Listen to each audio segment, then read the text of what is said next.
तर मराठा आरक्षणाच्या GR वरून राज्यात वातावरण तापलेलं असतानाच एका आत्महत्येमुळे खळबळ उडाली आहे। लातूरमधल्या वांगदरीमध्ये एका ओबीसी तरुणानं जीवन संपवलं। ओबीसी आरक्षणावर गदा येईल अशा भीतीपोटी त्यानं मृत्यूला कवटाळल्याचं बोललं जात आहे। वांगदरीमध्ये जाऊन छगन भुजबळांनी त्याच्या कुटुंबियांचं सांत्वन केलं। यावेळी भुजबळ सुद्धा भावुक झाले। त्याचवेळी ओबीसी आरक्षणासाठी पुन्हा बलिदानाच्या मुद्द्याला त्यांनी हात घातला। पाहूया भावुक आणि आक्रमक भुजबळांचं हे रूप।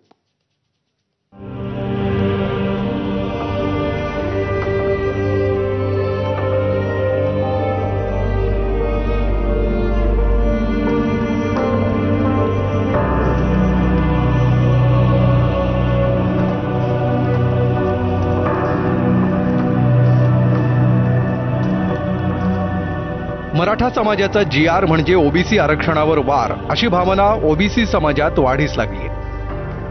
त्याविरोधात लढ्यात फ्रंटफूटवर आहेत अन्न आणि नागरी पुरवठा मंत्री छगन भुजबळ। मराठा GR वरून एरवी स्वतःच्याच सरकार विरोधात शड्डू ठोकणाऱ्या मनोज जरांगेंवर आक्रमकपणे तुटून पडणाऱ्या छगन भुजबळांचं इमोशनल रूप आज पाहायला मिळालं। एकीकडे आरक्षणाचा राजकीय वाद सुरू असताना भुजबळ लातूर जिल्ह्यातल्या रेणापूरमधल्या वांगदरी गावात पोहोचले। ओबीसी आरक्षण धोक्यात येत असल्याच्या चिंतेतून भरत कराड या 35 वर्षांच्या तरुणानं मांजरा नदीपात्रात उडी घेऊन आत्महत्या केली। त्याच्या कुटुंबियांच्या सांत्वनासाठी भुजबळ माजी मंत्री धनंजय मुंडेंसह वांगदरीत पोहोचले। यावेळी भरत कराडच्या छोट्या मुलीचे अश्रू पुसताना भुजबळांचेही डोळे पाणावले।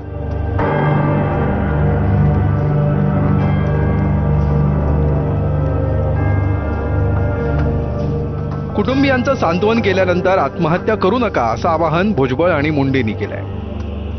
माझं आदरणीय देवेंद्र फडणवीस साहेबांचं बोलणं या ठिकाणी झालेलं नाही, पण माझा त्यांचा मेसेज झाला आणि त्यामध्ये भुजबळ साहेबांचं त्यांचं कदाचित बोलणं झालं असेल, पण या बाबतीत त्यांनी मला निश्चितपणानं सांगितलंय की ओबीसीच्या आरक्षणाला कुठेही धक्का लागणार नाही आणि त्याबाबत सरकार सजग आहे। आरक्षण मिळवण्यासाठी अनेकांनी बलिदान दिलं, आता वाचवण्यासाठी बलिदान दिलं जात असल्याचं भुजबळ यावेळी म्हणाले।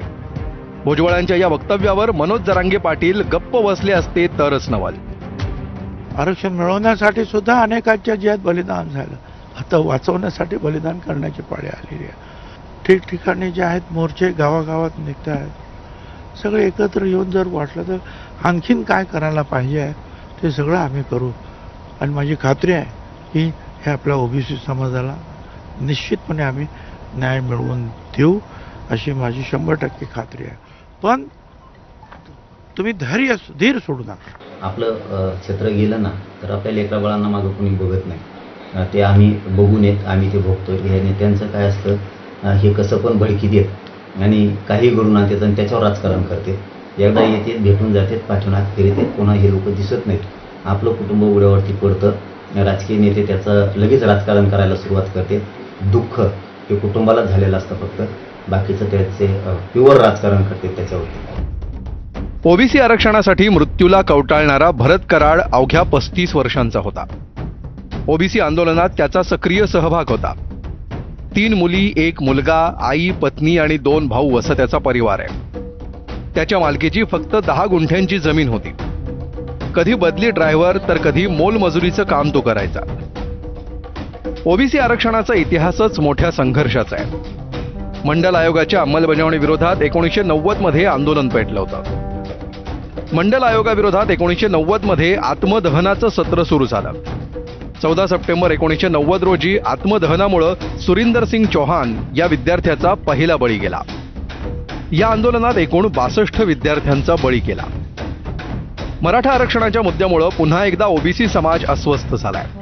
लढून मिळवलेलं आरक्षण हातचं जातं की काय अशी भीती त्यांना वाटू लागली आहे। कुणावरही अन्याय होऊ देणार नाही असं सरकारनं सांगितलंय, पण सरकारचाच भाग असलेल्या छगन भुजबळांना त्यावर विश्वास नाही।